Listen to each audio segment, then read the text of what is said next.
आप सबके माध्यम से आमजन से यही अपील करना चाहता हूँ कि इस समय सबसे इम्पॉर्टेंट है कि हम लोग जो ब्लैकआउट के प्रोटोकॉल्स होते हैं उनकी पालना करें, जो सायरन के जो प्रोटोकॉल्स होते हैं उनकी पालना करें। यदि दिन में सायरन बजता है, सायरन आपका 2 बार बजेगा। पहली बार सायरन बजने का मतलब है कि खतरा आ रहा है, उसके बाद में वो सायरन बंद हो जाए, इसका मतलब ये नहीं है कि खतरा टला है।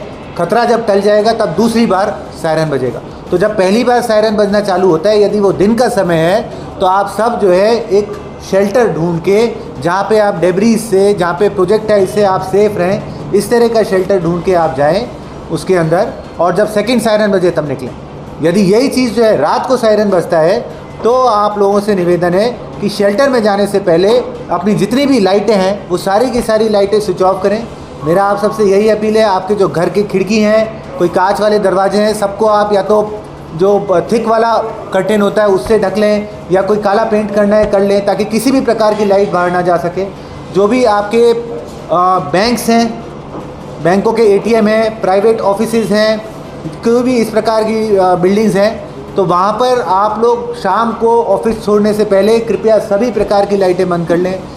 कल जो है थोड़ा सा ये देखा गया था कि लोगों ने अपने घरों के अंदर की लाइटें बंद कर ली थी, लेकिन घर के बाहर जो आंगन की लाइट होती है, या मेन दरवाजे की लाइट होती है, या छत की लाइट होती है, वो लाइटें जली हुई थी।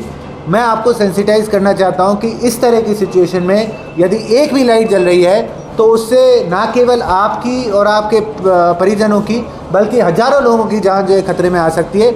इसलिए सभी से मेरा काइंड रिक्वेस्ट है कि जो लाइट है सायरन बजने पर जो है, या ब्लैकआउट डिक्लेयर होने पर लाइटें अपनी टोटली ऑफ रखें। यदि आप व्हीकल्स के अंदर हैं तो व्हीकल्स की लाइट भी आप टोटली ऑफ रखें। तो यही इस समय मोस्ट इम्पॉर्टेंट प्रिकॉशन है जो हमें लेना चाहिए।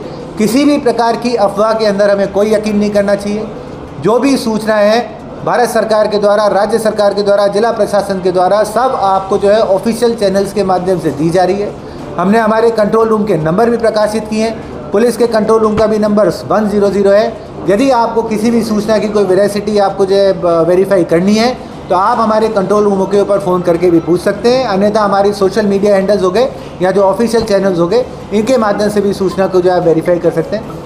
इस समय यदि हम अफवाह के ऊपर यकीन करेंगे, देखिए ये जो टाइम होता है, इसमें जो दुश्मन देश है वो आपको साइकोलॉजिकली भी डिफीट करने की, साइकोलॉजिकली भी परेशान करने की कोशिश करेगा।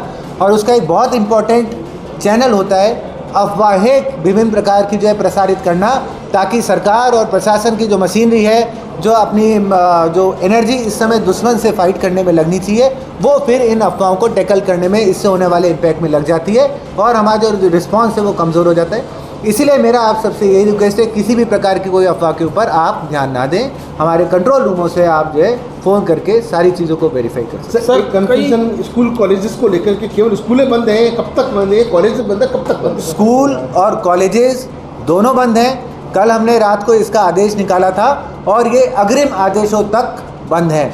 जब ये चालू करेंगे तो इसका दोबारा हम आदेश निकालेंगे, अन्यथा जब तक नया आदेश नहीं निकलता तब तक स्कूल और कॉलेजेस, आंगनबाड़ी सब बंद हैं। सर, आपने कहा कि तमाम लाइटें बंद करनी चाहिए। कई ऐसी रोड लाइटें हैं जो डायरेक्टली कनेक्ट है, जिसका कोई स्विच नहीं है, वो जो है ऑन रह जाती है, तो उसके लिए क्या जो है एहतियात बरतें? इस प्रकार की जितनी भी रोड लाइटें हैं उन सभी को समय रहते, समय पूर्व ही डिस्कनेक्ट कर दिया जाएगा। We will ensure in case of a blackout total प्रकार का ब्लैकआउट रहे। सर, CCTV की लाइट भी खुद सर जगह रात को भी लोग यही देखने को लगा, CCTV कैमरों की लाइट जल रही थी, उसके लिए इसमें मेरा आपसे निवेदन है, यदि आपने अपने इस्टेब्लिशमेंट के अंदर देखे CCTV कैमरा लगा रखा है, तो क्या है कि आप उसको कवर कीजिए। जो उसकी लाइट है उसको अपन डार्क पेपर से, डार्क मोटे जो काले कलर का पेपर होता है, या आपके पास मोटा पेपर नहीं है तो 2 या 3 लेयर ऑफ पेपर से कवर करें, ताकि वो लाइट जो है आपकी बाहर ना जा सके। जरा